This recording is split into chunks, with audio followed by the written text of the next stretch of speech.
आज टोल नाक्यावर जो अपघात झाला, 3 वारकरी या ठिकाणी दगावले आहे. 4 भरती आहे. 3 आनंदी हॉस्पिटलला, 1 ससून हॉस्पिटलला पाठवण्यात आला आहे. आता आनंदी हॉस्पिटल जेजूरला जे आहे ते संपूर्ण आता जी डॉक्टर काकडे यांनी काळजी घेतलेली आहे, प्रशासनाने काळजी घेतली आहे आणि सर्व चांगले होतील अशी या ठिकाणी व्यवस्था आहे. ससून हॉस्पिटलला एक जे आहे त्यांनाही तिथे पाठवलेलं आहे. अत्यंत दुर्दैवी घटना आहे. वारीमध्ये अशी घटना होणे काही चांगलं नाही आहे. घटनेची चौकशी करूच, पण आता आम्ही सांगितलेलं आहे की जे काही या ठिकाणी ऍडमिट आहे त्यांना संपूर्ण त्यांची व्यवस्था शासन करेल. मृत झाले आहेत त्यांच्याशी शासन पाठीशी राहील. त्यांनाही आधार शासन देईल. मला असं वाटतं की ही दुर्दैवी घटना आहे. अशी घटना पुन्हा वारीमध्ये होणार नाही याची काळजी शासन घेईल आणि प्रशासनाने योग्य दखल घेतलेली आहे. पण घटना दुर्दैवी आहे. तर जखमींची तुम्ही भेट घेतली, विचारपूस केलेली आहे, काय त्यांची प्रकृती नेमकी कशी आहे, जखमींचा नेमका आकडा किती आहे? इथे तर जे 4ही पेशंट आहेत ते एकदम चांगले आहेत, म्हणजे ते रिकव्हरेबल आहे. त्यांची प्रकृती उत्तम आहे.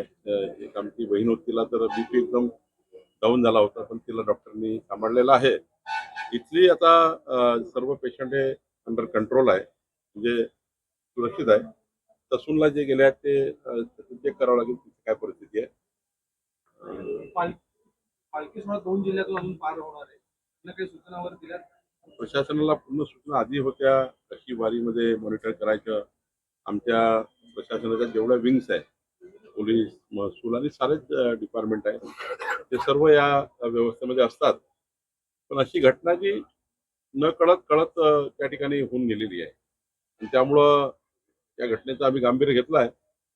पुढं अशा कुठे घटना घडू नये याची काळजी प्रशासनाने घेतली आहे. चालकाने काहीतरी औषध घेतलं होतं, त्यामुळे तो गुंगी सारखं त्याला जाणवलं. पोलिसांकडनं माहिती घेतली. 65 वर्ष वय आहे चालकाचं.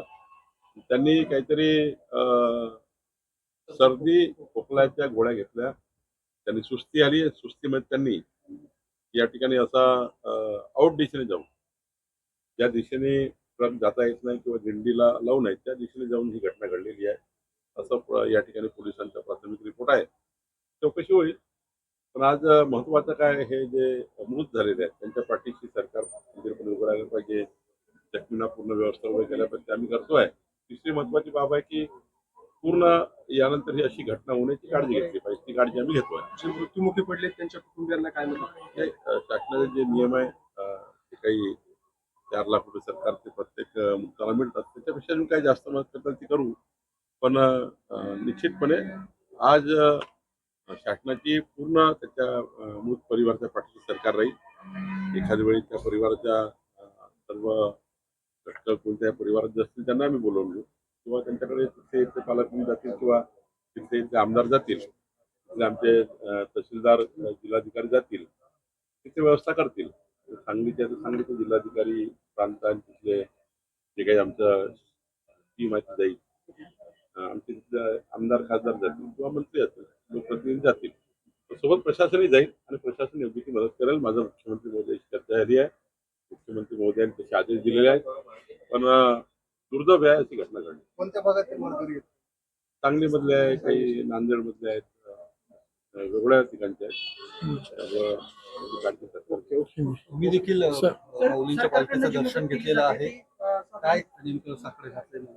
मी आज जेजुरीमध्ये माऊलीच्या या ठिकाणी संत ज्ञानेश्वर महाराजांच्या पालखीचं दर्शन घेतलं आहे.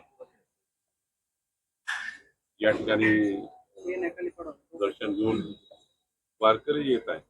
वारकऱ्यांना सुखी ठेव. त्यांना वारकरी ज्या आशेने अपेक्षेने आले आहे, वारकऱ्यांची आशा अपेक्षा पूर्ण करणे हीच पहिली आपली या ठिकाणी मागणी राहायला आहे. कारण वारकरी ज्या आशेने अपेक्षा येतात, प्रत्येक वारकऱ्याची भावना आहे. कुणाची भावना कशी असेल माहिती नाही. प्रत्येक एक भावना घेऊन आलाय, प्रत्येकाची एक श्रद्धा आहे. काही कोणी मागायला येतं, कोणी मागायला येत नाही. त्यामुळं ज्यांनी जे काही मागितलं ते त्याचं पूर्ण होऊ दे आणि ज्यांनी काही मागितलं नाही त्यांना त्यांचं जीवन मंगलमय राहू दे, त्यांना उदंड आयुष्य राहू दे. पण विठुरायांना माझी करणी प्रार्थना आहे की असा अपघात हा पुन्हा या वारीमध्ये होऊ नये याची मी त्याकरता मी नतमस्तक होतो. तर या वारीमध्ये जे ट्रक आणि ट्रॅक्टर चालक आहेत त्यामध्ये बरेचसे जे चालक आहेत ते अल्पवयीन आहेत असं आढळलंय. तर त्या संदर्भात मी प्रशासनाला काही सूचना करणार आहे. नाही, प्रशासनाने दखल घेतली आहे की या वारीमध्ये काही जे 60 वर्षाच्या वरचे आहेत किंवा 22-20च्या आतमधले आहेत त्यांना लायसन्सचे अधिकार नाही आहे, लायसन्सही नाही आहे. परत आनंदामध्ये वारीच्या आनंदामध्ये एक थकला की दुसरा गाडी घेतो, दुसरा थकला की दुसरा गाडी घेतो. म्हणजे ट्रक चालवताना वेगवेगळे ड्रायव्हर बघत असतो. कधी कधी आपल्याला लायसन नाही असंही ट्रेनिंगवर बसून जातं. या ठिकाणी पूर्ण प्रशासनाने आत्ताच मी आणि डीजी गाते साहेब आम्ही या ठिकाणी वारीमध्ये होतो. डीजी स्वतः या ठिकाणी आले आहेत, SP गिल आहेत ते आले आहेत आणि डीजी सुद्धा आता वारीमध्ये आहेत. त्यामुळं पूर्ण त्यांनी प्रशासनाला सूचना दिली आहे की अल्पवयीन ड्रायव्हर नको आहे. 60 वर्षाच्या वरचा त्या ठिकाणी त्याला कंट्रोल करता येत नाही व्हेकल तसे लोक नको आहेत. अशा सूचना डीजीने दिलेल्या आहेत, माझ्या समक्षच दिल्या आहेत आणि डीजी माझ्यासोबत आतापर्यंत होते. ते सुद्धा या वारीला मॉनिटर करतात. ते ड्रायव्हरांच्या बद्दल झालं, पण ट्रक आणि गाड्या ज्या असतात त्या पण जरा जास्त 15 वर्षाच्या पुढील आहेत. ट्रॅक्टरही 15 वर्षाच्या पुढील आहेत. त्या संदर्भात काही निर्णय घेतला आहे? डीजीने माझ्या समक्ष सांगितलं प्रशासनाला वायरलेसवर की आपण चेक करा की कुठे अल्पवयीन आहे का, कुठे एखादं ट्रॅक्टर त्या ठिकाणी ब्रेक फिरवू शकतं का किंवा हे चेक करा. पण बऱ्यापैकी मॉनिटर आता सुरू झालेला आहे. आता गुंगीचं औषध रात्री घेतलं किंवा खोकल्याचं किंवा तापाचं औषध घेतलं त्यामुळे त्यांचं म्हणणं आहे त्या ड्रायव्हरचं की मला गुंगी आणि माझ्या असं हे झालं. बघू ते पूर्ण चौकशी करू. आज काही अंतिम निष्कर्ष आपण जाणं काही योग्य नाही. पण तिथे ड्रायव्हर किती वय होतं, त्यांनी गुंगीची औषध तर घेतली होती का, कुठलं त्या ठिकाणी अजून काही तपासामध्ये ते पाहू. पण ही गोष्ट खरी आहे की आता जे डीजी आले आहेत त्यांनी संपूर्ण या ठिकाणी मॉनिटर केलं आहे. संपूर्ण वारीच्या संपूर्ण व्हेकलच्या सूचना काढलेल्या आहेत. त्याची तपास करून योग्य पद्धतीने सर्व पोलीस चेक करतायत. ओव्हर स्पीड चालवण्याचा काही प्रकार त्या ठिकाणी होऊ नये.